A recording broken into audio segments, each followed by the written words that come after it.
ये नीति किसे कहते हैं? दुनिया जान रही, जो नफरत के सौदागर हैं उनको अब पहचान रही। वो जड़ हमें खोजनी होगी जो आतंकी फल देती है, दिखा के मीठा शरबत सबको जो जहरीला जल देती है। ये कहने की हिम्मत सब में न आई है न आएगी। याद रहे ये खामोशी ही तुम्हें नोच कर खाएगी। नमस्कार, मैं हूँ सुरेश चौहान और आप देख रहे हैं बिंदास बोल। आज 6वां दिन है। हम पिछले 5 एपिसोड कर चुके हैं। आज 6वां एपिसोड है जो कुरान की विवादित आयतों को लेकर विश्व के सामने दुनिया में टीवी में पहली बार प्रस्तुत किया जा रहा है।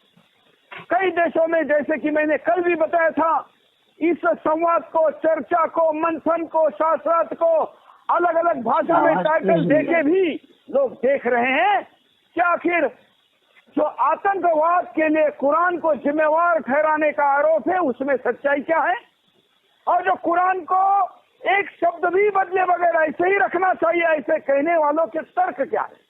विभिन्न विषय, विभिन्न मुद्दे, लेकिन हम 26 आयतों पर ही इस वक्त बात करें। आज 6वें एपिसोड तक हम केवल 3 आयत तक पहुंचे। हम आज के पैनलिस्ट को आग्रह करेंगे कि हम जरा बाकी विषयों पर भटकने से प्रयास करें कि हम आयत और उसके इर्द गिर्द बात करके थोड़ा आगे बढ़े।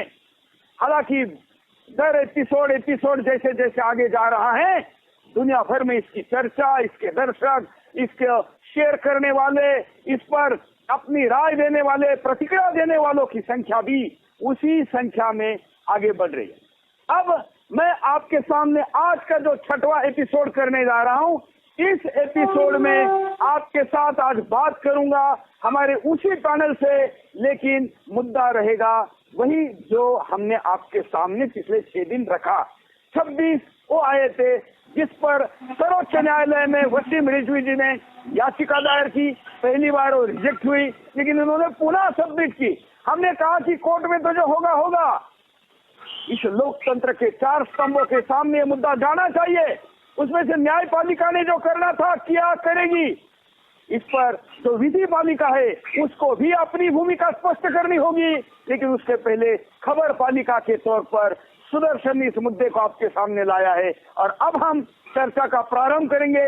हमने प्रतिदिन एक पोल आपके सामने रखा है और हमने प्रयास किया कि देश क्या जानता है, क्योंकि इस डिबेट में भले ही 4-6 लोग सम्मिलित हो रहे हो, लेकिन पूरा देश इसको देख रहा है और इसलिए हमें यह समझना जरूरी है कि देश क्या सोचता है, जनता क्या सोचती है, दर्शक क्या सोचते हैं, तो जरिया क्या हो सकता है उनके कमेंट, और अगर एक बिंदु पर उनको लाना है उनकी प्रतिक्रियाओं को, तो वो है पोल। तो इसे हम प्रतिदिन 0 से पोल को शुरू करते हैं और आगे जाते हैं। आज हम पुनः 0 से शुरू करके, जो कि कल 98 पर गया था, क्या कुरान की विवादित आयतों को हटाना चाहिए, इस प्रश्न के उत्तर में आज के 6वें एपिसोड के कार्यक्रम के प्रारंभ में ही लोगों ने 95% लोग कह रहे कि विवादित को हटाना चाहिए। ये देश की राय है। देश के चारों खंबे जो लोकतंत्र के, उनको ये राय, ये प्रतिक्रिया, ये सहभागिता, ये अभिव्यक्ति ध्यान में रखनी चाहिए। आइए, आप इस अभिव्यक्ति को आप और आगे बढ़ाने के लिए अपने मोबाइल में सुदर्शन का मोबाइल ऐप डाउनलोड करिए, हमारे सदस्य बनिए, आपका वोट करिए। आपका वोट यहाँ का प्रतिशत चेंज करेगा और ये बदला हुआ जो इतिहास बन रहा है, ये बदला हुआ हिंदुस्तान का रुख, अभिव्यक्ति इस आपके इतने बड़े पोल और इतने लाखों लोगों के वोटिंग के साथ आगे बढ़ेगी। जब ये कहा जाएगा कि क्या कुरान की आयतें बदलने के बारे में हिंदुस्तान का जनमानस क्या कहता है, तो कहा जाएगा कि लाखों लोगों ने वोट किए और 95% कार्यक्रम के शुरू में और कल कार्यक्रम के आखिर में 98% तक हम आगे गए थे। चलिए आज के कार्यक्रम में आगे बढ़ते हैं। हमने अब तक सूरा 9, जिसको सूरा तौबा भी कहते, सूरा 9 आयत, अब हम 56 पर बात करेंगे। हमने पहले 5, 28 और 123 पर बात की थी। आज हम सीधे इसी से शुरुआत करते हैं। जो लोगों ने पहले 3 आयत पर डिस्कशन नहीं देखा होगा तो उनको पिछले एपिसोड को हमारे YouTube पर या सुदर्शन के मोबाइल ऐप पर जाकर देखने की सुविधा उपलब्ध है। हम अब सीधे आज की आयत से प्रारंभ करते हैं। उसके बाद हम पैनल के पास चलेंगे। सबसे पहले मैं जैसे कि हमने कहा कि हमने जो पूर्व में मुसलमान थे और अब सनातनी हिंदू बने हैं, ऐसे महेंद्रपाल आर्य जी को हमने इस डिबेट में एक अंपायर की भूमिका में रखा है, पंच की भूमिका में रखा है। इसलिए उनके पास पहले जाकर इस आयत पर प्रतिक्रिया लेंगे। उसके बाद हम वसीम रिजवी जी इस पर नए सिरे से कुछ कहना चाहते हैं कि उनकी प्रतिक्रिया लेंगे। फिर कुरान में किसी भी प्रकार का बदलाव ना हो ऐसा कहने वाले जो पैनलिस्ट है उनके पास जाएंगे। और इसलिए पहले आयत को सुनते हैं।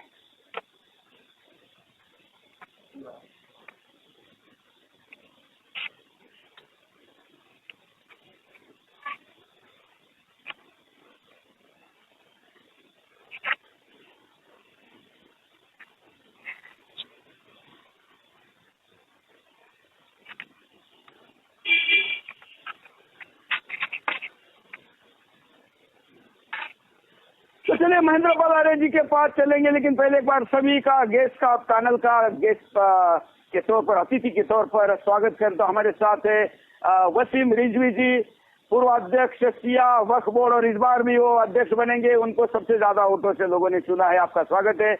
हमारे साथ पूर्व मौलाना, पूर्व मुस्लिम, मेरठ के मस्जिद के शहर मस्जिद के इमाम रह चुके और इस्लामी विचारक भी थे, और अब उतने ही सनातन के विचारक के तौर पर जाने जाने वाले, विश्वविख्यात, जिनका कई देशों में बड़ा फॉलोइंग है, नाम है, और हमारे साथ आज जुड़े हैं महेंद्रपाल आर्य जी। आपका स्वागत है महेंद्रपाल आर्य जी।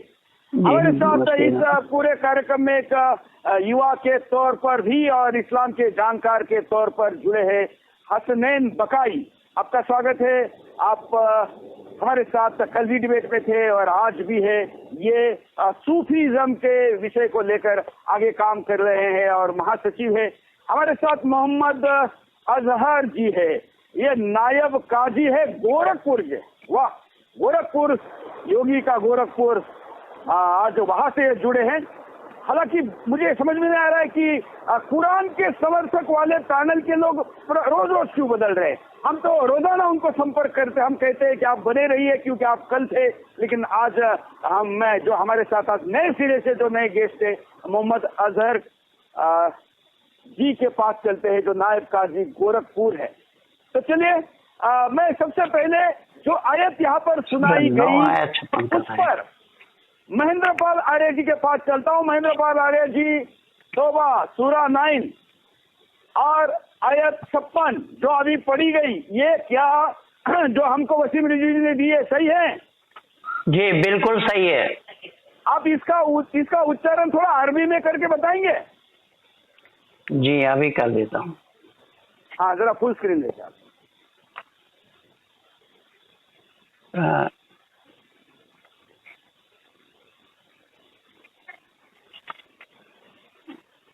सूरह तौबा का, हाँ आप निकाल के ही रखिए। वयहलिफून बिल्लाहि इन्नहुम लमिनकुम वमा हुम मिनकुम वलाकिन्न कौमुन यफ्रुकून।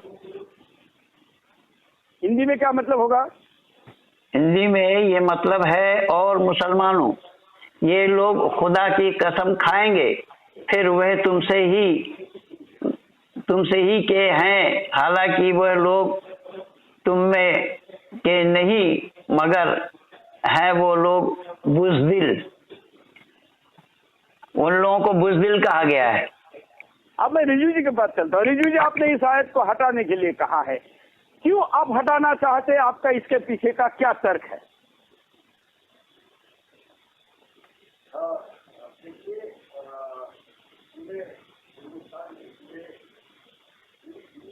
जो बोले कि उससे से निकाल के दे।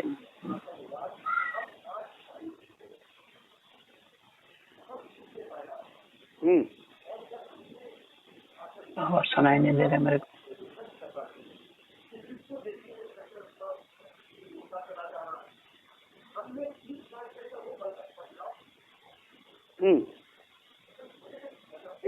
वो दाढ़ी रखते थे, कुर्ता पैजामा पहनते थे, और आज की तारीख में मैंने देखा है कि नौजवान, आम नौजवान जो मदरसों में नहीं पढ़ते, वो भी मजहबी दाढ़ी रखे हुए हैं, कुर्ता पैजामा पहने हुए हैं, और डॉक्टर्स है, इंजीनियर्स है, पेशे से, लेकिन उनकी मानसिकता जो है वो जा रही। ऐसा क्यों है? तो मैंने उस पर जब बात करना शुरू की और पढ़ना शुरू किया तो मैंने पाया साहब कुरान शरीफ जो पुराने मजीद है, ये जो 1400 साल से चल रहा है, यही तो असली बेसिक जड़ है कट्टरता की। और यही तो जहर बोलना, जहर तो यही छुपाना है। हम लोग तो इधर उधर देख रहे हैं, मदरसों में कैमरे लगाए जाने चाहिए, मदरसों के अंदर टीचिंग चाहिए, मास्टर चाहिए, उनका म्यार ऐसा होना चाहिए, उनको पढ़नी ऐसी मिलनी चाहिए, लेकिन नहीं, वहाँ तो जहर घोला हुआ जो कुरान है उसके अंदर ही जहर मौजूद है। जो छोटे से बच्चे को पढ़ा दिया जाता है, जब बच्चा बड़ा होता है तो उसमें कुछ परसेंटेज ऐसी है जो आतंकवाद की तरफ चली जाती है और ज्यादातर कट्टरपंथी मानसिकता रखने लगते हैं और दूसरे धर्म से नफरत करने लगते हैं। किस आयत और सूरे की आपसे इस बात की है? सूरा 9 आयत 56। जिन्होंने अल्लाह की आयतों से इनकार किया, देखिए हमें ऑब्जेक्शन पूरे कुरान में यही है, इनका आयतों से इनकार करने वाले यानी कि गैर मुसलमान, उनके लिए जो अपशब्द कहे गए हैं, उनको मारने के लिए, उनकी हत्या करने के लिए, उनको सजा देने के लिए, उनको आग में झोंकने के लिए, ये तो है मानवता के खिलाफ। ये हमारी जो आर्टिकल 21 है उसकी भी अवहेलना करता है। हर इंसान को जीने का राइट है और अगर इस राइट को आप छीनते हैं कि अगर के वो मुमकिन है यानी कि आयतों को नहीं मानता, अगर के वो पुराने मजीद पर भरोसा नहीं करता, अगर वो गैर मुसलमान है, किसी दूसरे धर्म को मानता है, सनातन धर्म का है, ईसाई धर्म का है, तो इसका मतलब आपने उनको आयतों से इनकार करने वाला कहकर सारी सजाएं उसके ऊपर थोप दी कि जल्द आग में झोंके जाओगे, जल्द मारे जाओगे, इनसे जिहाद करना जरूरी है। तो ये सब क्या है भाई? इंसान का बंटवारा नहीं, आप तो ने तो इंसानियत का बंटवारा कर दिया। पुराने शरीर से आप जहर घोल रहे थे 1400 सालों से, आज इसकी झलक पूरे दुनिया में देखने को मिल रही है कि आज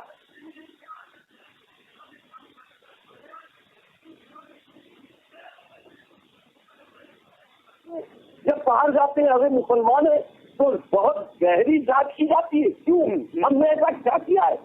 अरे कुछ तो किया होगा तो सारा मुसलमान भोग रहा है। तो ये वजह है कि इन आयतों को मैंने हटाने की बात छेड़ी। और देखिए सुरेश जी, आपके चैनल में लगातार आज ये 5-6वां दिन है और आप देखिए पूरी दुनिया में आपका चैनल देखा जा रहा है।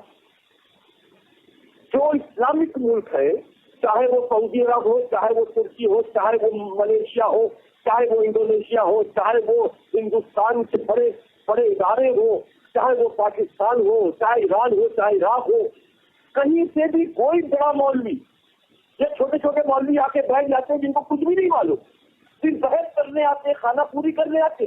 कोई हमने देवबंद को बुलाया था, हमने मोहम्मद मदनी को फोन किया था, उनको मैसेज किया था, हमने बरेलवी वालों को मैसेज किया था, हमने जितने हमें जानकारी है या जो आपकी फांसी, आपकी गर्दन काटने का फतवा दे चुके हैं, उनको भी हमने संपर्क किया था, हमने रजा अकेडमी को संपर्क किया था, लेकिन इस चर्चा में कोई भी नहीं आया, वो भाग रहे हैं। खैर मैं आपके पास पूरा आता हूँ। हमारे साथ यहाँ पर मोहम्मद अजहर जी है जो गोरखपुर से जुड़े हैं। मैं आपसे प्रतिक्रिया समझना चाहता हूँ। जो बात यहाँ पर रिजवी जी ने कही कि कुरान ही आतंकवाद की जड़ है, उन्होंने तो कहा कि मानवता के विरुद्ध है और उससे भी ज्यादा संविधान के भी ये विरुद्ध है, जो संविधान की भावना है, और भी कई बातें कही, लेकिन इस पर आपकी पहली प्रतिक्रिया बोलिए। देखिए वसीम रजवी साहब ने जो बात समझी है कुरान पर से, वो अपने एतबार से समझी है। 1400 साल से जायद हो गए कुरान को नाज़िल हुए हमारे नबी पाक सल्लल्लाहु अलैहि वसल्लम पर, और फिर नबी के बाद सहाबा का ज़माना आया, सहाबा के बाद ताबईन, फिर बुजुर्गाने दीन। 1400 साल के अंदर बड़े बड़े कुरान के जानकार जो है आए, जिन्होंने कुरान में क्या है और उन आयतों का मतलब क्या है वो उन्होंने लोगों को समझाया। और कभी किसी ने इस तरीके की बात न कही जिस तरीके से वसीम रजवी कह रहे हैं। पहले आपको रोकता हूँ, आप गलत बात बोल रहे हैं। मैं आपकी जानकारी के लिए देता हूँ। रिजवी जी एक मिनट, मैं आपके पास आता हूँ। मैं पहले आपको इनको बता दूं, हिंदुस्तान में अब तक ये 3 बार कोर्ट में जा चुका है, इसलिए ये मत बोलिए कि ये पहले कभी हुआ ही नहीं है। यहाँ तक कि एक कोर्ट ने इस विषय में आदेश भी दिया हुआ है। यहाँ तक अभी खबरों के अनुसार, मीडिया रिपोर्ट के अनुसार, सऊदी अरेबिया के प्रिंस ने भी कहा हुआ है और कई देशों ने इस पर प्रतिबंध लगाए हुए। इसलिए 1400 वर्षों में किसी ने नहीं कहा। आपका ये कथन पूर्णतः गलत है। रिजवी जी कुछ कह रहे हैं, फिर मैं आपकी प्रतिक्रिया लूंगा महेंद्र पाल जी की और फिर इनके पास जाऊंगा। सूरा 9 आयत 56 काजी साहब से कहिए इसको पढ़े और इसका मतलब समझाए।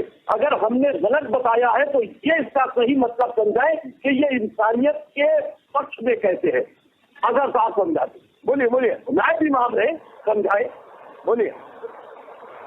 देखिए वकील रजवी साहब ने जो पुरानी आयतों का मतलब ये बता रहे हैं वो अपने एतबार से ही तो बता रहे हैं। अरे आप अपने एतबार से बता दीजिए, आप मेरे एतबार से नहीं, आप पढ़िए और आप बताइए। आप जो उसका माना या जो मफहूम बता रहे हैं, अरे भाई क्या वही मफहूम? हम तो आपके मुंह नहीं, आप सुनना चाहते हैं जनाब, हम तो आप मुंह से माने सुनना चाहते हैं। आप माना बताइए, मेरा माना गलत, मेरे माने झूठे, आप माना बताइए कि इस आयत के क्या माने हैं। हम आपका माना मान लेंगे। चलिए आप बताइए। चलिए आपने सूरह तौबा आयत नंबर 9 सूरह नंबर 9 आयत नंबर 56 के मुतालिक आपने कहा, हाँ इसके माने आप बता दीजिए। तो इसका माना ये है कि और अल्लाह की कसमें खाते हैं कि वो तुम में से हैं और तुम में से नहीं, हाँ वो लोग डरते हैं। तो इसमें ये है कि वो लोग जो बज़ाहिर मुसलमानों के साथ थे और अपने आप को जो है मुसलमानों के साथ रहते थे और अपने आप को मुसलमान बताते थे, उनके मुताबिक है बात मतलब क्या मुसलमान को ही जीने का राइट है? तो लोग अल्लाह जो कुछ कह रहा है मुसलमानों के लिए कह रहा है।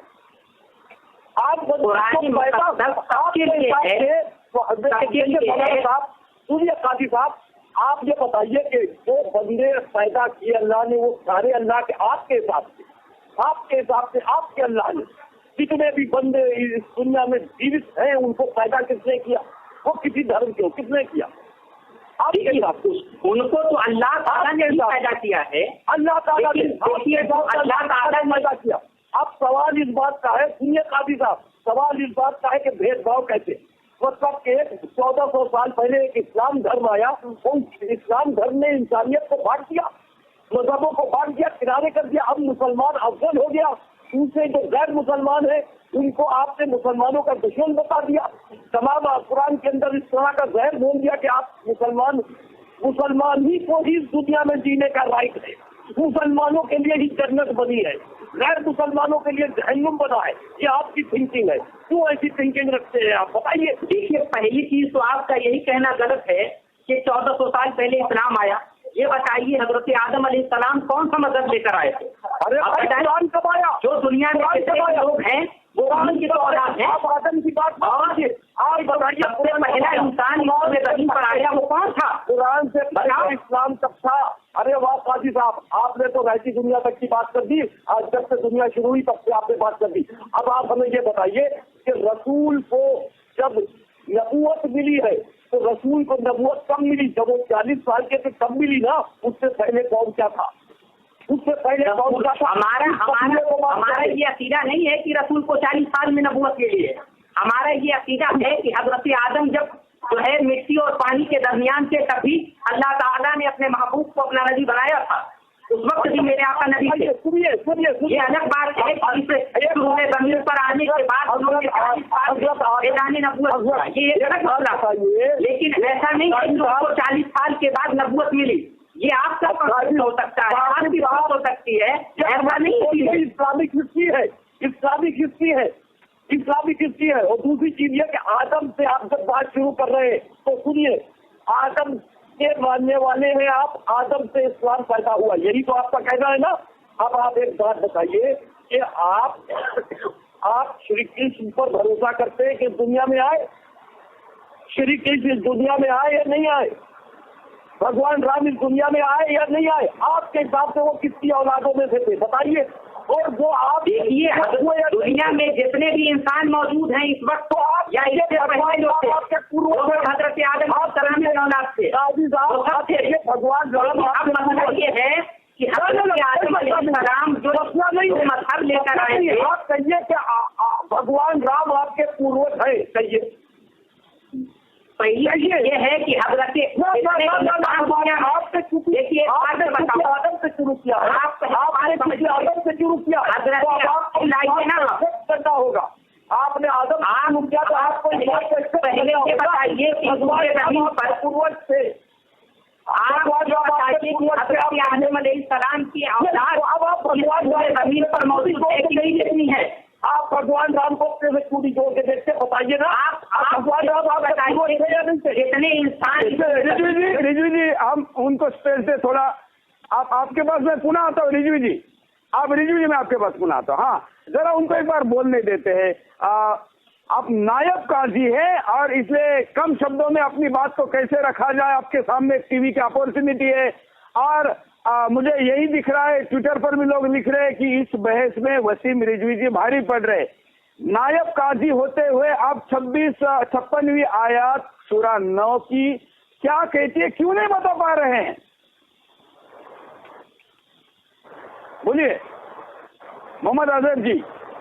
हेलो, आ रही? बिल्कुल आ रही है, बोलिए। देखिए, मैं ये कहना चाहिए, जिस तरीके से ये वसीम रिजवी साहब अपने जो चीजें बयान कर रहे हैं अपनी समझ से, ऐसा नहीं है। आप अपना बताइए ना, आप अपना बताइए, उनको ने क्या कहा, हम क्या समझते, छोड़िए आप बोलिए। हम ये कह रहे हैं कि आयत जो है जो कुरान मुकद्दस के अंदर मौजूद है वो ये है कि वो लोग जो हमारे नबी पाक अलैहिस्सलाम ने जब ऐलान नबूवत किया और मुसलमान उस वक्त से पढ़ने लगे, उनका कलमा पढ़ने वाले पढ़ने लगे, तो बहुत अपने आप को मुसलमान कहते थे और नबी पाक सल्लल्लाहु अलैहि वसल्लम के साथ मस्जिद नबी में भी हाजिर होते थे, नमाज पढ़ते थे, समझ रहे ना। लेकिन अल्लाह फरमाता है कि वो अपने आप को मुसलमान जरूर कह रहे हैं, लेकिन ऐसी सूरत में वो मुनाफिक हैं कि उनके दिल में कुछ और है, और उनकी जुबान पे कुछ और है। वो मजहबी एतबार से मुसलमान नहीं है, वो कौमी एतबार से अपने आप को मुसलमान कह रहे हैं। रिजवी जी थोड़ा रिजवी जी हम थोड़ा उनको बोलने दीजिए एक बार। गलत बोल रहे हैं रिजवी जी, एक मिनट बोलने दीजिए। वो जितना बोलेंगे उतना फंसेंगे, वो जितना बोलेंगे, अगर गलत बोल रहे हैं तो फंसेंगे। रिजवी जी की जरूरत क्या? रिजवी जी एक मिनट थोड़ा उनको ना बोलने दीजिए। और जितना बोलेंगे, अगर गलत बोल रहे हैं तो खुद फंसेंगे, इसलिए आप थोड़ा कंटिन्यू करिए। आप बोलिए एक बार, फिर मैं महेंद्र पाल जी कुछ कह रहे हैं उनके पास जाऊंगा, फिर हमारे पास बकाई जी जुड़े उनके पास जाऊंगा। काजी जी, आपका कहना है और आप अरब की बात बोल रहे हैं, मुझे बताइए हिंदुस्तान के हिंदू का इस या गैर मुसलमान का इस आयत में कोई संदर्भ है? अब ये तो वसीम रिजवी साहब बयान बताइए ना, आप बताइए। ये आयत पहली चीज तो ध्यान में रखिए कि कुरान में जो आयतें नाजिल हुई हैं वो आज की तो है नहीं, वो 1450 साल पहले नाजिल हुई। तो उसका जमाना है कि हिंदुस्तान के परिप्रेक्ष्य में जो बातें नहीं हैं, जो हिंदुस्तान के कानून के विपरीत हैं, मानवता के विरुद्ध हैं, आतंकवाद को पैदा करते उनको हटाओ, ये वो कह रहे हैं। भारत के कुरान से हटाने की बात कर रहे हैं। देखिए, कुरान में जो चीज मौजूद है वो तो मिन जानिबिल्लाह है, अल्लाह की तरफ से, वो किसी इंसान का लिखा हुआ और बनाया हुआ नहीं है। जैसा कि वसीम रिजवी साहब ने बार बार ये बात कही है कि उसमें खुलफाए राशिदीन ने बढ़ा दिया अपनी तरफ से। ये तो उनका झूठ, फरेब और इनकी मक्कारी है कि ये जो है पर इल्जाम लगा रहे हैं। आप तो मदरसे में नहीं बैठे, एक नेशनल चैनल में बैठे, मक्कारी जैसा शब्द यूज मत करिए, ठीक है ना। बार बार ये बात कह रहे हैं, हाँ, बार बार ये बात कह रहे हैं कि जो है उसमें बढ़ाया गया और ये आयतें निकाली जाए, ये कुरान नहीं है, ये कुरान नहीं है। कहाँ पर इन्होंने पढ़ लिया कि ये कुरान नहीं है? पूरी जगह ये पढ़ आए हैं कि ये कुरान नहीं है। आयतें किस पर उतरी? उमर पर उतरी, अबू बकर पर उतरी या उस्मान पर उतरी? आयतें रसूल पर उतरी, रसूल ने कब आयत को लिखो तो रसूलुल्लाह सल्लल्लाहु अलैहि वसल्लम ने अपने ज़माने में कुरान को तहरीर करना क्या रसूल ने कब कहा कुरान को लिखो? आप हमें बताओ रसूल ने कब कहा कुरान को लिखो? रसूल के जमाने में कुरान क्यों नहीं लिखा गया? अगर रसूल चाहते तो क्या लिखवा ना देते? उमर, अबू बकर, उस्मान ने रसूल के बाद कुरान को जमा करके इकट्ठा करके पहली चीज आप तारीख पढ़ो। आप पहले बताइए के जमाने लिखा जा चुका था और सूरत में अलग अलग पढ़िए, ये सिर्फ किया गया, उसमें बताया और बताया नहीं किया। आप दोनों के पास पुनः आता हूँ, मैं आप दोनों के पास पुनः आता हूँ। महेंद्र पलारे जी कुछ कहना चाह रहे, उसके बाद मैं बकई जी के पास चलूंगा। हाँ महेंद्र पलारे जी, आप कुछ कहना चाह रहे हैं? जी हाँ चौहान साहब, मैं कहना यह चाह रहा हूँ कि ये जो बोल रहे हैं ये बेतुकी बोल रहे हैं आपके काजी साहब। इनके बात में खोखला है। देखिए इन्होंने अभी खुद कहा 1450 साल पहले, अब फिर कह रहे हैं कि आलम के जमाने से, कि अपने बात को अपने आप काट रहे हैं। भाई वसीम रिजवी जी ने अपने तरफ से एक नुक्ता भी नहीं लगाया इसमें। जो कुरान में है हूबहू उन्हीं चीजों को इन्होंने उठा करके रखा है, कि मैं नहीं कह रहा हूं। और इसी बेस पे मैं आपको ये भी बता दूं, इसी बेस पे दिल्ली हाई कोर्ट से सत्याप्रकाश केस मैं जीता हूं, और मेरा आर्गुमेंट यही था कि इसमें जो लिखा है कुरान में वही है या नहीं है। तो कुरान में जो है भाई वसीम रिजवी ने उसी का ही हूबहू उठा करके दिया है, और उन्होंने महज पूछा है कि ये आयतें वैमनस्यता पैदा करती है या और नो, बस इतनी सी बात है। इसे हुड़दंग बचाने वाली कौन सी बात कहां से आ गई? अगर कुरान में नहीं है तब तो वसीम रिजवी दोषी है, और अगर कुरान में है तो दोष क्यों लगाया जा रहा है? बहुत सीधी सी बात है। और शब्द का अर्थ है अरबी का गूगल से और कई विद्वानों से हमने ट्रांसलेशन करवाया। आपने बहुत जगह से लिया, आपने दिखाया सारा। बिल्कुल, हर शो में हम टेक्स्ट भी दिखा रहे हैं, ऑडियो भी दिखा रहे हैं, लाइव में भी प्रकट कर रहे हैं, और इस वक्त कई करोड़ों मुसलमान देख रहे हैं। किसी ने भी नहीं कहा कि आयत गलत है, वसीम रिजवी जी ने इसमें कोई बदलाव करके डाली है। इसलिए आपका काजी जी तर्क गलत है, आप इस मुद्दे को स्पष्टता से नहीं रख पाए। अब मैं बकाई जी के पास चलता हूँ। बकाई जी, इस आयत पर आपका क्या कहना है? क्या रिजवी जी ने इसमें घुसेड़ दी है, कोई गलत तथ्य बोल रहे हैं? जी, मैं सबसे पहले गुजारिश करना चाहूंगा कि मैं जब बोलूं तो रिजवी साहब थोड़ा कम बोले, क्योंकि जो उनकी आवाज जब आती है तो कुछ समझ में नहीं आता। बोलिए बोलिए। और गुजारिश ये करना चाहता हूं कि इन्होंने सूरे 9 और आयत नंबर 56 के बारे में बोला, जिसका अर्थ हूबहू ये होता है कि वे मुनाफिक अल्लाह की शपथ लेकर कहते हैं कि वे तुम में से हैं, जबकि वो तुम में से नहीं है, परंतु भयभीत लोग हैं। मुनाफिक, सबसे पहले यहाँ पर वसीम रिजवी को समझने की जरूरत यह है कि मुनाफिक कैसे कहते हैं। मुनाफिक कहते हैं बहुमुखी आदमी को, कि जो सामने कुछ और होता है, पीठ पीछे कुछ और होता है। आपके सामने आपकी बोलेगा, बहुमुखी बोलेगा।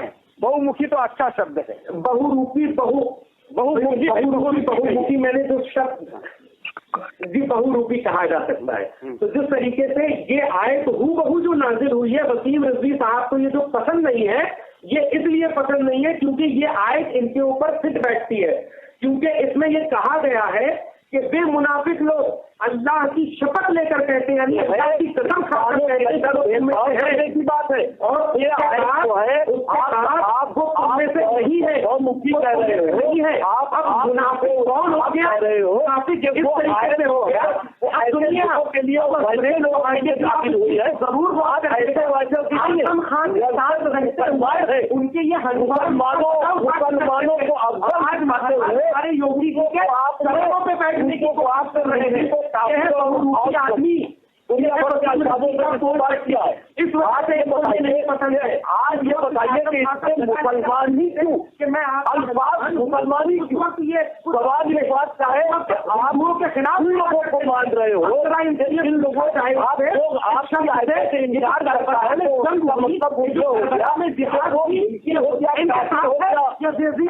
वो बहरूपिया हो गया, वो बहरूपिया हो गया, आप कितना बहरूपिया हो गया।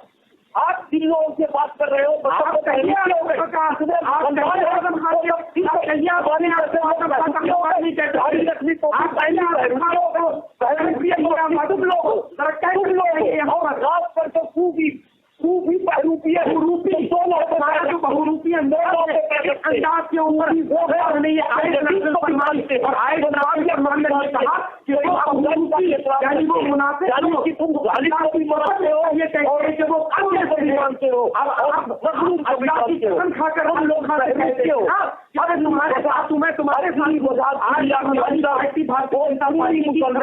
उत्तर प्रदेश में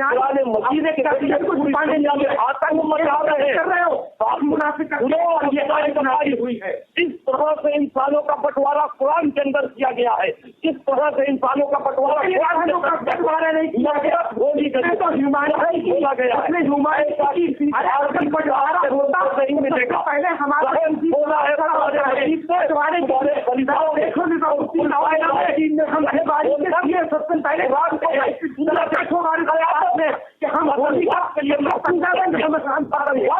तुम अपने बारे में बताओ, तुम अपने हाथ अपने आप कह रहे हो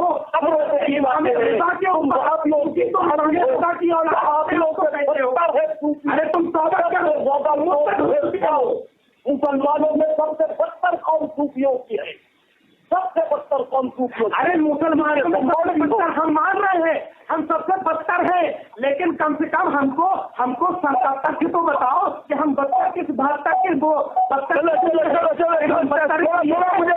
हम सूटू महीने में और इस पे व्यक्तिगत इस पर जाने के बजाय शब्दार्थ पर जाए, शब्दार्थ पर कुछ कहना चाहते महेंद्र पाल जी? मैं बिल्कुल कहना चाह रहा हूँ, ये हमारे सूफी साहब हमारे भाई साहब को मुनाफिक बोल रहे हैं। इनसे पूछिए कि कलावा बांधना इस्लाम में हराम है या जायज है? ये कलावा बांध करके आए हैं, हाथ में इनके कलावा है, देखिए हाथ में कलावा बांधना है, इस्लाम में जायज है हराम है? वो भी लाल वाला ये बिल्कुल जायज है। कहाँ से जायज है? देखा प्रमाण दिखाओ हवाले दो जरा। या हम आपके वजह उनको पूछते हैं जो नायब काजी है। नायब काजी जी आप बताइए, कलावा बांधना मुसलमान ने एंटी इस्लामिक है कि इस्लामिक है? देखिए जिन्होंने बांधा है वो खुद ही एक आलिम है, उनसे पूछ लेना सामने। आप बताइए ना। नहीं आप उनसे पूछिए, आप बताइए, आप पूछिए ना। उन्होंने कहा जायज है, उन्होंने कहा जायज है। तो अब ये है कि उन्होंने जायज कहा तो उनके पास जायज होने की दलील होगी। आप बताइए ना, वो जायज नहीं है इसकी दलील है कोई? बिल्कुल इनकी दलील बिल्कुल है, इनकी दलील बिल्कुल है। ये मैं लेकर के बैठा हूँ सारा, इनकी दलील बिल्कुल है। मैं तो कल ही देख लिया था, इनके हाथ में कलावा था, इसलिए मैं पूरा हदीस लेकर के बैठा हूँ, पूरा तफसीर लेकर के बैठा हूँ। तो दिखाइए आप अपनी तफसीर। और आप बताइए ना काजी जी, आप बताइए कलावा मुसलमान ने बांधना आपके हिसाब से ये जायज है कि नाजायज है? इससे पहले पूछिए वो कलावा भाई आप है ना, आपकी बात बोलो। क्या ये आपको योगी जी के बारे में नहीं बोलना है, बकाई जी के बारे में बोलना है। योगी जी के बारे में बोलने का समझ सकते हैं। आप उनसे ये पूछिए कि वो कलावा किस तरीके का बांधे हुए हैं, क्या किसी बुजुर्ग से निस्बत का है या ऐसे ही शो में उन्होंने बांधा है? ये तो मसाइल की बात है ना। ये इसी को कुरान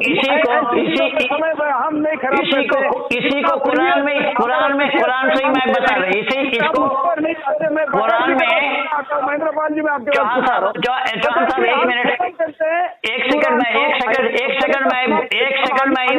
जाना चाहते फोन कर नहीं पाएंगे, बहुत 26 दिन तक चलेगा। हम चाहते हैं कि जल्दी से इस विषय को हिंदुस्तान और दुनिया के सामने लेकर जाए। आप एक बार स्वीकार करेंगे कि नकारेंगे कि जो बात यहाँ रिजवी जी कह रहे हैं वो आप कैसे असहमत है? सर देखिए, सबसे पहले सुरेश जी मैं एक चीज बताना चाहता हूँ, बहुत आसान लफ्ज है इसमें कि आयत नंबर 56 में ये लिखा हुआ है कि बेबहुरूपी लोग अल्लाह की शपथ लेकर कहते हैं, यानी ईश्वर की शपथ लेकर कहते हैं कि वो तुम में से हैं, लेकिन वो तुम में से नहीं है। जो लोग अपनी बहुरूपी अंदाज, यानी उस दौर में जब हमारे रसूलों में से नहीं है, क्या मतलब? वो कौन लोग है? फिर वो कौन है? फिर वो कौन लोग है? वो कौन जो उन्हें बहुरूपी कहा गया, यानी मुनाफिक बहुरूपी कहा गया। मुनाफिक बहुरूपी बहरूपी है, मतलब कौन बहरूपी है और क्यों आए हैं, कौन बहरूपी है? क्या वो अल्लाह को नहीं मान जानवर थे जो अल्लाह को जानवर है?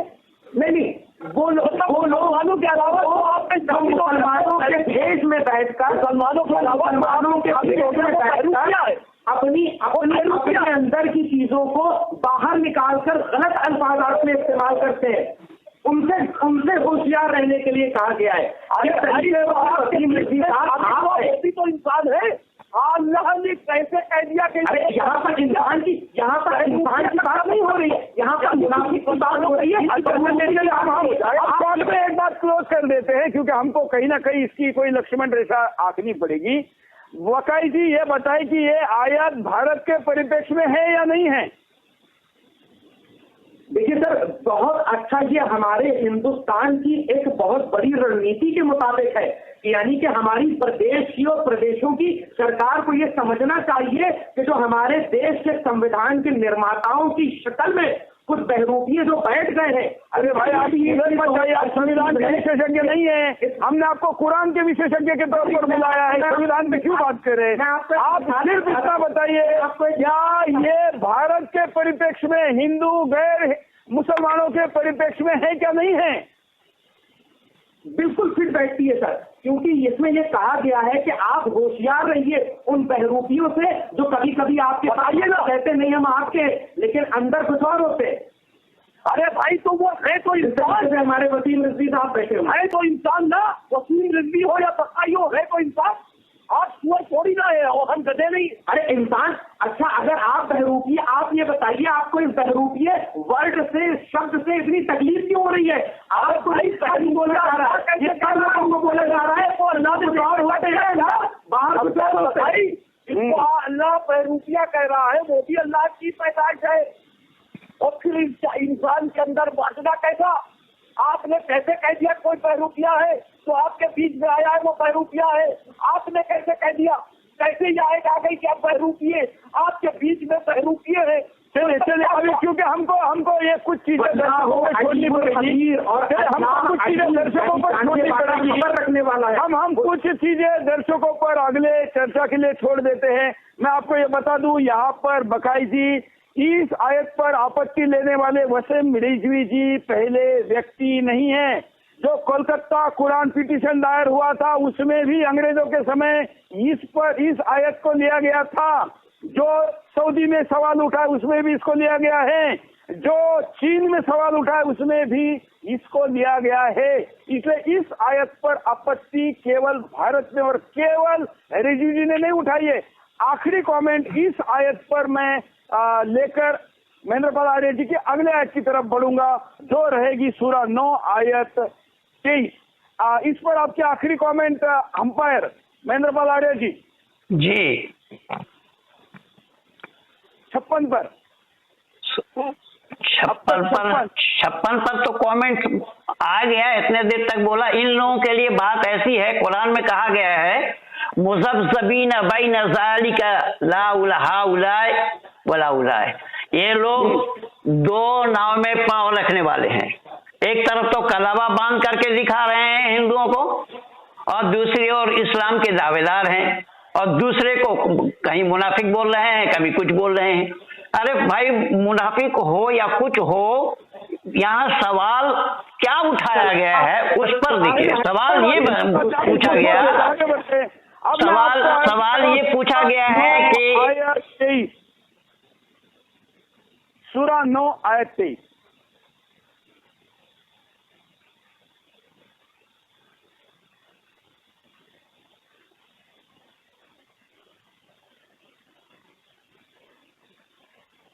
सूरा 9 आयत 23।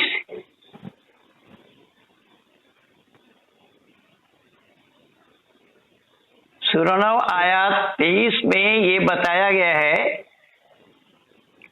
या अय्युहल्लज़ीना आमनू ला तत्तखिज़ू आबाअकुम व इख़वानकुम औलिया। आयत ये कुरान में है जिसका दावा यहाँ पर वसीम रिजवी जी कह रहे हैं।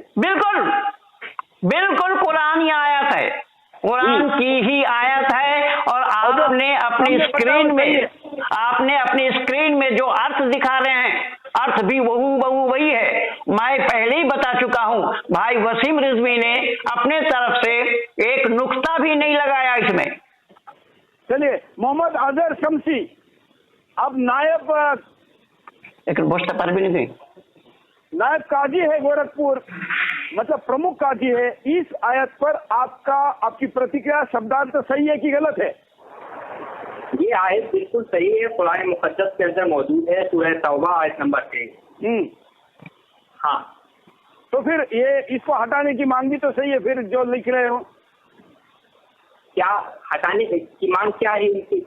इनका कहना आपको कोई आपत्ति नहीं लगी जो लिखा गया इसमें, जो अपने बनाने से विरोध करता है?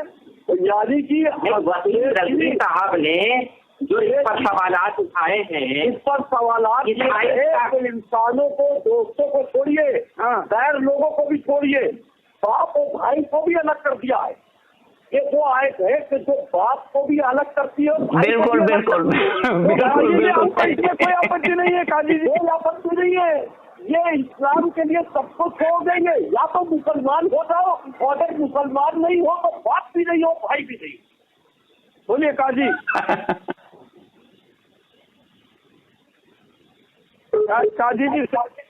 काजी जी सहमत है या उनके पास इसका कोई वैकल्पिक शब्द? हेलो, आवाज आ रही है? हाँ, देखिए इस आयत का क्या माना है पहले वो सुन लीजिए। वही है जिसने अपना रसूल हिदायत और सच्चे दीन के साथ भेजा, तो उसे सब दीनों पर गालिब करे, पढ़े बुरा माने मुशरिक। चलिए नहीं, ये पूरी आयत है। नहीं, इसका शब्दार्थ हमने उठाया वो अलग है, आपने जो कहा वो अलग है। तो वो जो क्या है ईमानदार, अगर तुम्हारे माँ बाप, एक बार मेरा पूरा दिखाइए, कंफ्यूजन ना हो, एक बार पूरा दिखाइए, सूरा 9 आयत 23। हम 23 पर है, बराबर? जी बिल्कुल।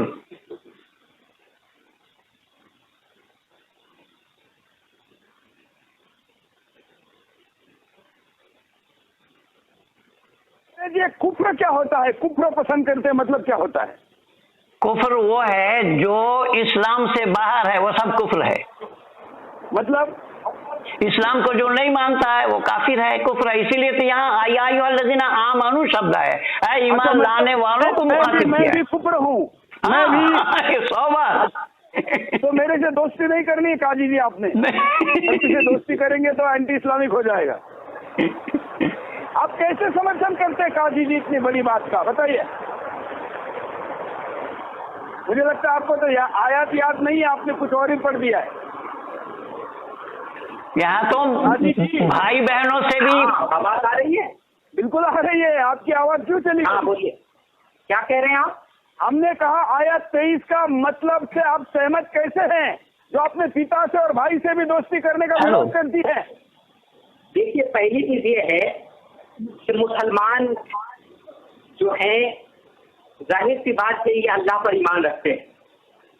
अब अल्लाह पर भी इनका ईमान है, और अल्लाह ने जो कुरान में बयान किया है उन पर भी इनका ईमान है, इसलिए कि वो अल्लाह की किताब है।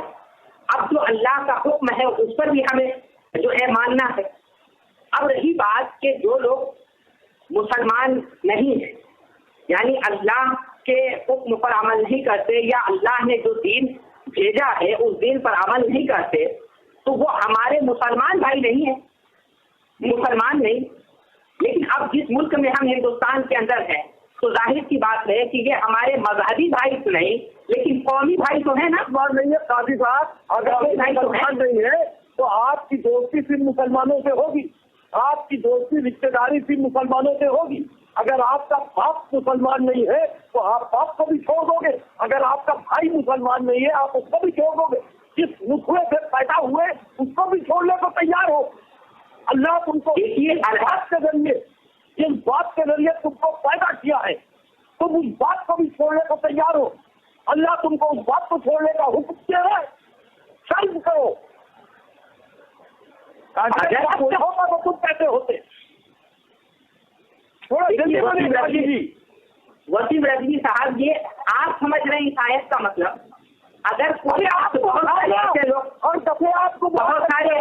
धीरे बोलिए रिजवी जी, थोड़ा धीरे बोलिए। अच्छा यही समझा दे कि बाप और भाइयों को दोस्त मत बनाओ, ये लिखा है या नहीं लिखा है? हाँ लिखा हुआ है। बता बात, यानी कि जिस नुस्खे से काजी साहब आप पैदा हुए, जिस बाप ने आपको पैदा किया, वो बाप के लिए अल्लाह आपको फरमा रहा है कि उनको दोस्त न बनाना अगर उनको मुसलमान ना हुए। यानी कि मुसलमान होना कैद है, मुसलमान होना अगर के मुसलमान नहीं हुए तो बाप नहीं है। अगर बाप ना होगा तो तुम कहाँ से पैदा होते दादी? देखिए पहली चीज ये देखिए कि हम अल्हम्दुलिल्लाह मुसलमानों की औलाद।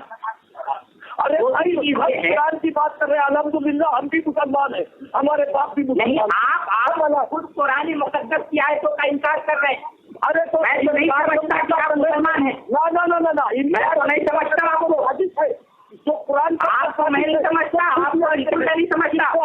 अल्लाह के नाम मैं मुसलमान की औलाद हूँ और अल्लाह का फर्ज है मेरे ऊपर कि मैं कुरान की आयत को मानता हूँ, उसको सही मानता हूँ और उस पर अमल करता हूँ। आतंकवादी बन जाते बिल्कुल लोग ये आप अपना कॉन्सेप्ट है, आप किसी औलाद है कि आप जाने और मेरे ऊपर आप इस तरीके से बात न करें।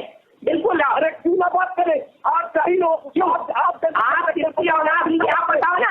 आप अल्लाह ने कहा है कि तो बाप तुम्हारा बाप नहीं है अगर मुसलमान नहीं है। अगर उन बाप ने तुमको पैदा न किया होता तो तुम दुनिया में ना होते। तुम्हारा भाई जो तुम्हारे बाप के नुस्खे थे वो अगर काफिर है तो मुसलमान नहीं है। तुम्हारा दोस्त न बनाओ। अल्लाह ये कैसे कह सकता है? ये फर्जी आए थे उमर, अबू बकर, उस्मान द्वारा कुरान मजीद में पहली बार जो आप ये बात कह रहे हो ना कि उन्होंने कुरान में ये आयतें बढ़ाई या डाली, आप क्या कहते हो? आप आपके पास कभी नहीं इस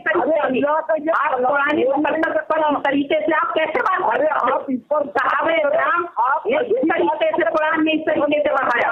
अगर आपकी बात जो है, आप जो कह रहे हैं कि सहाबे इकराम ने हजरत अबू बकर सिद्दीक, हजरत उमर फारूक, हजरत उस्मान गनी रज़ियल्लाहु अन्हु ने अपने अपने जमाने में उसमें बढ़ा दिया, तो ये बता दिया हजरत अली रज़ियल्लाहु अन्हु का जब जमाना आया तो फिर उन्होंने क्यों नहीं उसको निकाला? क्यों नहीं निकाला? हजरत इमाम हसन का जमाना आया, इमाम हुसैन का जमाना आया, फिर उसके बाद दिगर और लोग आया, क्यों नहीं निकाला गया? नहीं होगा अगर क्यों नहीं निकाला गया बताया? मसलहतन नहीं बढ़ाया बात से जो कुरान न हो जाए। इमाम हुसैन रज़ियल्लाहु ताला मैदान करबला में आपने यजीदी से जो है मुकाबला किया। यजीदी गलत था, सिर्फ कुरान की आयतों में जो हजरत तुम्हारे कौल के मुताबिक जो अबू बकर उमर ने बढ़ा दिया था, तो कौन सी मसलहत के मुताबिक उन्होंने नहीं निकाला बताइए? अरे बात नहीं रहे, कौन सी मसलहत थी? अरे भाई वो रहे या नहीं रहे? अगर तुम्हारे बाप इस वक्त कौन सी मसलहत थी क्यों उन्होंने नहीं निकाला? हम तो आप बताओ तो मसलहत के ऊपर डिबेट बाद में कर लेना, बता दूंगा। नहीं तो आप जब इस बात को उठाए हो तो आप बताओ ना, आप बताओ पहले बताओ बात करो। अरे भाई दाढ़ी रख लेने से कोई मुसलमान नहीं हो जाता, इस आयत से बात करो। आप बताओ कौन सी मसलहत थी क्यों नहीं उन्होंने निकाला? जब उनका दौर आया तो उनके बारे में। एक मिनट मैं आपके पास आता हूँ, जरा मैं इंटरफेयर करता हूँ। आप दोनों जब बात कर रहे थे तो मैंने एक वीडियो यहाँ पर निकाला। इस वीडियो के अनुसार जो बात हम कर रहे हैं, ऐसे सैकड़ों वीडियो हैं जो सूरा 9 और आयत 23 के बारे में बताते हैं कि गैर मुसलमानों बनाए अपने दोस्त काफिरों को, और या ऐसा दोस्त जो कल दोस्त हो, तो रास्तार भी हो जाते हैं, कुछ बना भी एक दूसरे के सुनते जाते हैं। मैं मोबाइल से सुनवा रहा हूँ। ऐसे 1 मिनट में सिर्फ मैंने डाल दिया यूट्यूब पर, गूगल पर, ये मिल गया। इसमें से एक तो ऐसा मिल गया है कटहुल्ला जो कहता है कि गैर मुसलमानों से आपकी दोस्ती वैसी होनी चाहिए जैसे आपके टॉयलेट के साथ जरूरी है, मतलब टॉयलेट जितना जरूरी है उस। अब बताइए क्या ये टॉयलेट वाली बात अल्लाह ने लिखी है? बताइए बकाई जी, बताइए। आप सूफी की बात करते हैं, सबको साथ लेने का दावा करते हैं और मुसलमानों को कहते हैं कि टॉयलेट जितना अगर जरूरी है तो ही गैर मुसलमानों से दोस्ती करो। बताइए। देखिए सुरेश जी, मैं आपको एक बात ऐसे बताना चाहता हूँ, अरबी में बहुत सी चीजों के माने बहुत से अलग होते हैं, लेकिन उसके तर्जुमे अपने हिसाब से आदमी कर पाता है जिसको जितनी समझ होती है। कोई किसी चीज का तर्जुमा कुछ और करता है। रिजवी का वीडियो नहीं था, रिजवी का वीडियो नहीं था। मैं आपको दावा करता हूँ, मैं आपको चैलेंज करता हूँ, बाकायदे आप गूगल पर डालिए, आप डालिए जो हमने यहाँ पर दिखाया। मेरे सामने मोबाइल रखा हुआ है, आप डाल के देखिए। मैंने इसमें से 7 अलग अलग तर्जुमे निकाल के दिखाए हैं, 7 अलग। जिस वक्त आपने ये बोला था फौरन मैंने इसको गूगल किया और गूगल कर मैंने इसको निकाला, तकरीबन 7 अलग अलग तर्जुमे निकले हैं। आप एक अरबी के एक पूरा बता दीजिए। अच्छा चलिए आप बताइए बाकी लोगों का छोड़िए, आपका बताइए जी। सूरह 9 आयत नंबर 23 का मतलब होता है, हिंदी में अर्थ इसको मैं बताऊं कि ऐ ईमान वालों, अपने बापों और भाइयों को अपना सहायक न बनाओ यदि वे ईमान की अपेक्षा कुफ्र से प्रेम करें, और तुम में से जो उनके सहायक बनाएंगे यदि वही अत्याचारी होंगे। जब इस्लाम में ये मैंने तर्जुमा आपके सामने रखा, आप और आप गौर करिए। ये है न्यूज वसीम रिजवी साहब के भाई की, जिसमें ये कहा है इनके भाई ने कि इस कुरान पर उंगली उठाने की वजह से मेरे भाई और मेरी माँ ने इनसे रिश्ता खत्म कर लिया। सबसे पहले वसीम रिजवी साहब अपनी माँ और अपने भाई का कंडेम करें। अरे ठीक है, हमको कोई छोड़ के चला गया हो, हम उसकी फिक्र नहीं करते। कंडेम करो दुनिया, आप उन्होंने गलत किया। इस्लामिक वर्ल्ड एक तरफ हो, हम अकेले एक तरफ हो तो तुम्हारे लिए काफी है। हसन बताइए,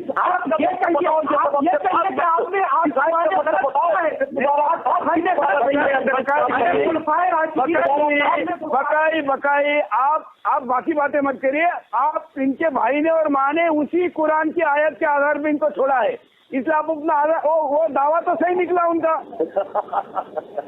यही तो यही आयत करती है प्रश्न उठाने में। नहीं देखिए इसमें साफ तौर से कुरान में ये लिखा हुआ है कि ऐ ईमान वालों, अपने बापों और भाइयों अपना सहायक न बनाओ। एक होता है बापों क्या होता है, नहीं आने को भी कैसे हो गया? इसमें बाप तो एक भी होना चाहिए ना। मैंने तो दुनिया में कभी आज तक बापों बहुत ऐसा है, ये क्या बहुत ऐसे भी आप होते हैं कि जो एक के अलावा कहीं और से भी पैदा होते हैं। इसलिए आपको ये बापों समझ में आ रहा है, इसलिए आपके कई बाप होंगे। अजहर भाई साहब में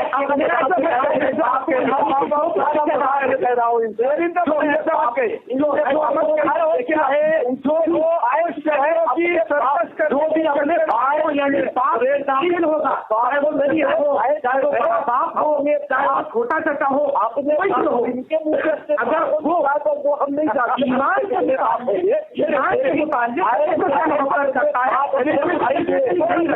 खत्म के मत कराओ।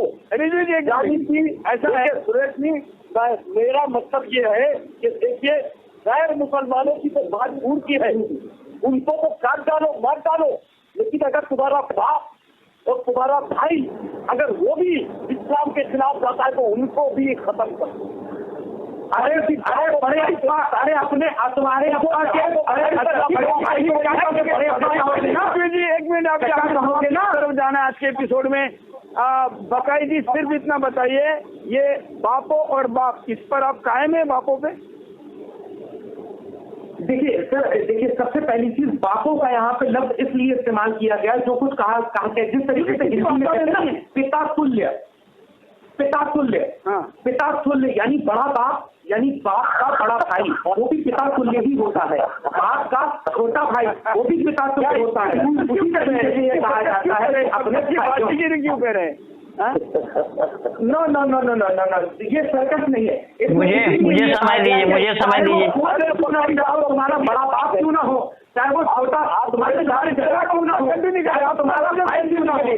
ऐसा नहीं होना चाहिए कि हमने आपको वर्जन पढ़ने नहीं दिया, हमने काजी जी को भी पढ़ने दिया, आप अपना वर्जन पूरा पढ़ के बताइए कि आपका शब्दार्थ क्या कहता है। और वैसे भी दीजिए थोड़ा बीच में मत बोलिए, इनको एक बार बोलने दीजिए, ये बाप बोले बापो बोले जो बोलने दीजिए, आप बीच में मत बोले। आप बोलिए बकाई जी बोलिए।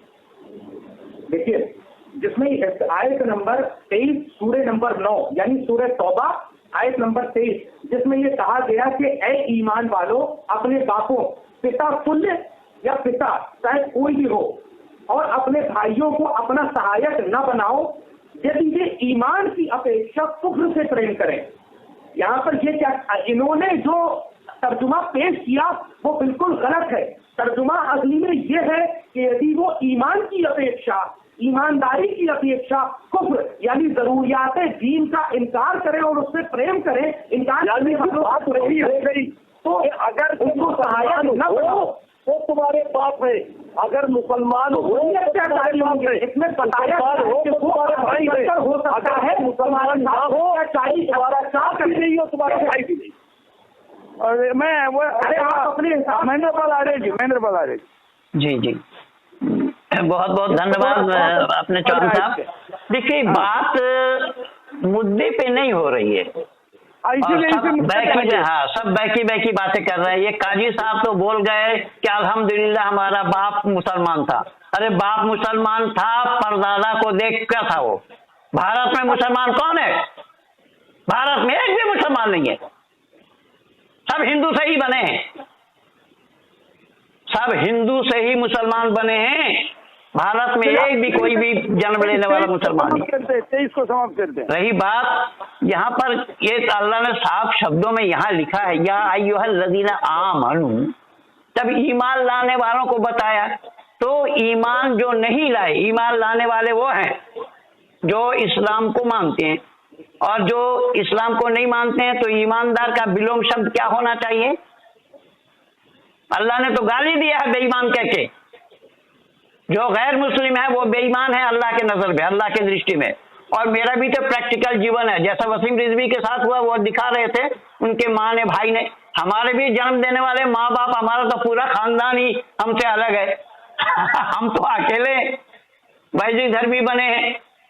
तो कहने का तात्पर्य मेरा ये है कि इस आयत में जो कुछ भी बताया गया है, इन्होंने थोड़ा अतिशयोक्ति कर दिया अपने हसनैन साहब ने, कि बाप को जमा में बोल दिया है, जबकि बाप वाहिद में आएगा, बाप जमा में आएगा नहीं, क्योंकि बाप एक ही होते हैं, बाप अनेक नहीं होते। ये कहते हैं कि बड़े भाई को, पिता के बड़े भाई को भी बाप कहा जाता है, तो चाचा ताऊ किसको कहा जाएगा? चाचा और ताऊ किसको कहा जाएगा? भाई बाप तो बाप ही है, बाप वही है जो जन्म देने वाला है, जन्म देने वाला को बाप कहा जाता है। यहाँ बापों या वो अल्लाह ने ऐसे आसमान को भी सातवां बना, वह भी बहुवचन में आया है। अल्लाह ने आसमान को भी बहुवचन में बोला है। आसमान का अर्थ अल्लाह को नहीं मालूम कि आसमान किसको कहा जाता है। खाली जगह को आसमान कहा जाता है, स्पेस को आसमान कहा जाता है, ये भी अल्लाह को अकल नहीं है। वो आसमान को सात बना रहे, सात बता रहे। तो जब ऐसे किताबों को पढ़ेंगे तो इनके दिमाग घास चलने में नहीं जाएंगे क्या? ये बापों नहीं बोलेंगे तो क्या बोलेंगे, किसको लिए बोलेंगे? और इस आयत में तो साफ कहा है कि बाप हो, माँ हो, भाई हो, बहन हो, जो कुफ्र करे तो उनके साथ तुम्हारा कोई सरोकार नहीं है, कोई ताल्लुक नहीं है। कुफ्र को तुम सरासर नापसंद करो, ये तो अल्लाह खुद कह रहे हैं। तो वसीम रिजवी जी का कहना, अगर कहूँ महेंद्रपाल आर्य जी, भारत के परिप्रेक्ष्य में, संविधान के परिप्रेक्ष्य में, समाज के परिप्रेक्ष्य में ये कैसे नुकसानदेह है? तो समाज के परिप्रेक्ष्य में ये मानव समाज को बांटने का काम क्यों हुआ है? मानव समाज को एक दूसरे के साथ भेदभाव पैदा करने का काम किया है, जबकि धर्म का काम है मनुष्य को मनुष्य से जोड़ना। और ये मजहब मनुष्य को मनुष्य से तोड़ा है, अलग किया है, अदावत पैदा किया है, एक दूसरे के साथ जानी दुश्मनी बना लिया है एक दूसरे को। यानी मानव समाज के अंदर में मैत्री भाव होना चाहिए। हमारे यहाँ आपने कई बार बोला है, हमारे यहाँ वसुधैव कुटुंबकम है, आत्म सर्वभूतेषु है, समस्त आत्माओं को अपनी आत्मा के समान जानना। अगर समस्त आत्माओं को अपनी आत्मा के समान ये जानेंगे तो फिर बकरीद के दिन ये कुर्बानी कैसे करेंगे? तो ये बातें नहीं है, मानवता की परे की बात है। भाई वसीम रिजवी जी ने उसी मानवता की रक्षा के लिए उन्होंने बात उठाई है कि मानवता की रक्षा के लिए ये बातें कहाँ तक सही है। चलिए आज हम दर्शकों को ये बता दें कि हमने आज भी हम ज्यादा आयतों पर बात नहीं कर पाए। कल भी आधी हो गई थी, परसों भी आधी हुई थी, और आज हमने कल बची हुई 56 और 23 पर बात की है। कल हम सूरा 9 आयत 37, 37, 57, 61, 61, 20 सूरा 33 आयत 61 तक जाने का प्रयास करेंगे। हम कल 4 तक जाने का प्रयास करेंगे। मैं पुनः कहता हूँ, इस डिबेट में मैं देवबंद को, इस डिबेट में मैं बरेलवी वालों को, रजा अकेडमी को, या जो भी व्यक्ति इस डिबेट में आकर वसीम रिजवी जी के विरुद्ध क्यों राय रखना चाहते हैं तो रखें। हमने दो लोग रखे हैं, बल्कि वसीम रिजवी एक अंपायर और 2 मुसलमान रखे। फिर भी डिबेट कई लोग लिख रहे हैं कि आप हमारे आलिमों को क्यों नहीं बुला रहे। मुझे पता नहीं, आपके आलिम अगर है तो आप उनको कहिए कि आपके इतने महत्वपूर्ण मुद्दे पर चर्चा हो रही है और वो इसमें सहभागिता क्यों नहीं कर रहे हैं। चलिए देश की सहभागिता देख लेते हैं पोल के माध्यम से। हिंदुस्तान क्या कहता है, देखिए। हिंदुस्तान को जब ये पूछा गया कि क्या ये बदलाव होना चाहिए, तो बदलाव में 98% लोग कह रहे हैं कि हाँ, जो विवादित आयतें हैं वो हटानी चाहिए। ये पोल ट्विटर पर, सुदर्शन के मोबाइल ऐप पर जनता के लिए खुला है, कोई भी पोल कर सकता है। और हिंदुस्तान में मुसलमानों की संख्या 40 करोड़ है, उसके बाद या अनुपात में कहे तो 20% से ज्यादा है, लेकिन यहाँ पोल केवल 2% मुसलमान, मतलब मुसलमानों में भी बड़ा वर्ग ऐसा है जो वसीम रिजवी जी के साथ है और ये कहता है क्योंकि 98% उसके बगैर नहीं आ सकता। तो मित्रों, बिंदास बोल ऑन कुरान का 6वां एपिसोड आज हम यहाँ पर समाप्त कर रहे हैं। कल 7वें एपिसोड के साथ हम आपके सामने पुनः उपस्थित होंगे इसी पैनल के साथ, और जो नए लोग जुड़ना चाहेंगे उन सब के साथ। आज के लिए इतना ही, धन्यवाद, जय हिंद।